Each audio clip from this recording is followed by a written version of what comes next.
Hey everyone, Vicky here. Hope you are well. So today I made this card using the My Favourite Things Best Witches die and stamps. So I used the witch and the little kitty cat. And as you can see, before I started filming, I did stamp this with my extreme black ink. I'm using a selection of tri-blends to colour this in. And then I'll explain all the other bits that I had prepped there in a minute for you guys. So I'm just going to go ahead with the colouring. I have sped this up just so you don't have to watch it too close. First one I'm using is the Bright Pink Shades tri-blend. I normally do my witches in purple. So I thought I'd try something a little different, and this is kind of a purpley pink.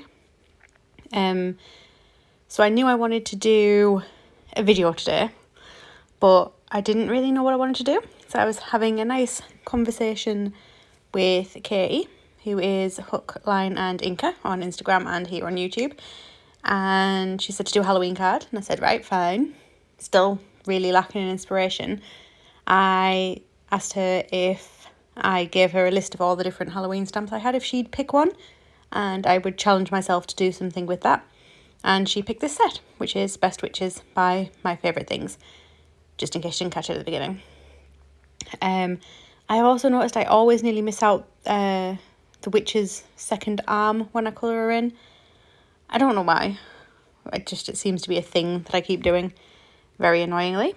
This is the purple blend that I'm going to use for the patches and some of her tights. I also used the pale pink shades for the other part of the tights as well. Obviously with them being striped.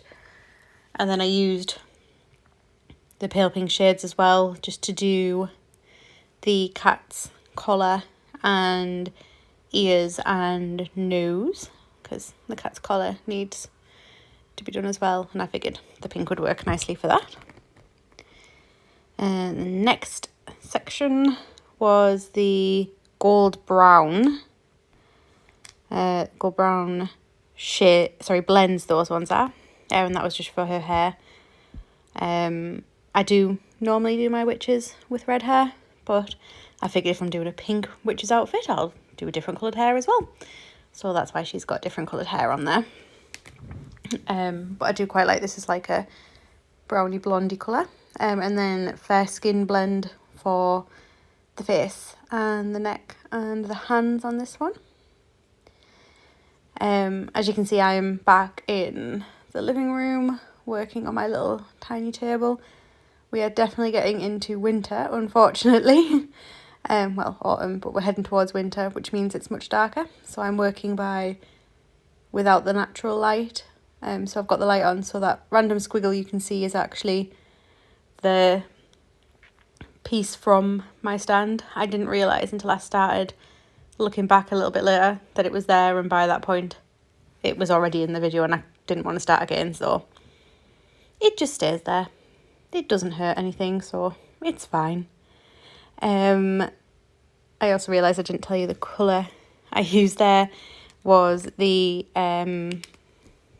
which one was it? It was the earth brown blends for the broom even, and then the ice grey shades for the bits that look black, so her boots, the band on her hat and the kitty cat all get coloured in that grey, because I don't really like colouring everything in black. I tend to like colouring it really dark grey, so that pen gets a lot of use, I'm not going to lie. So I'll just finish colouring that in. I did try and keep as much as I could away from putting the darkest shades over where the cat's eyes and whiskers are. You can't really see them as well, just with how far away the image is while I'm colouring it from you guys. But I did need to I've not got as much ease in zooming when I'm recording it, so that's why it's kind of a little bit more awkward. So I am going to cut these with my Gemini Mini. Ta-da! I did that off camera because otherwise it would have shaken everything. So this card is 4¼ by 5½, and then I used one of the corresponding dies from the haunted house to actually cut the house out of the front of the card blank. And then I took this piece of paper from that paper pad I just showed you. And my intention is to mount it behind. I did it ever so slightly bigger, on the understanding that I could just trim it down rather than have it slightly smaller and see bits from the other side. It would have annoyed me. So I am using my pinfire glue, just to try and get a really nice coating all over the front of the card. And then I'm butting that card up against the inside edge, because that's obviously where I won't be able to trim it or do anything with it if it wasn't quite lined up. And as you can see, it just needs a little bit of trimming. I was trying to do that so you could actually see me trimming, but I don't know how well that worked for you to be able to see it. I'm not the best at trimming with scissors, but it's pretty good when it's done. You can't really see any of the things, so I count that as a gift. I just kind of like the idea of having a pretty pattern flashing through. I did go through the whole pad and it just took ages to decide which pictures to use. So I'm using the sentiment to a beautiful friend on this one. I just wanted to get all my placing right. Yeah, so with the patterns, I went through quite a few. There was one that was black with little eyes, which I thought was quite good, but then it looked a little bit menacing, and she's such a cute little character. I thought it didn't quite work for what I was trying to achieve with this card. And I thought it was quite nice to just have the autumnal colours showing through the house, so that's why I went with that one. So just get those stuck down,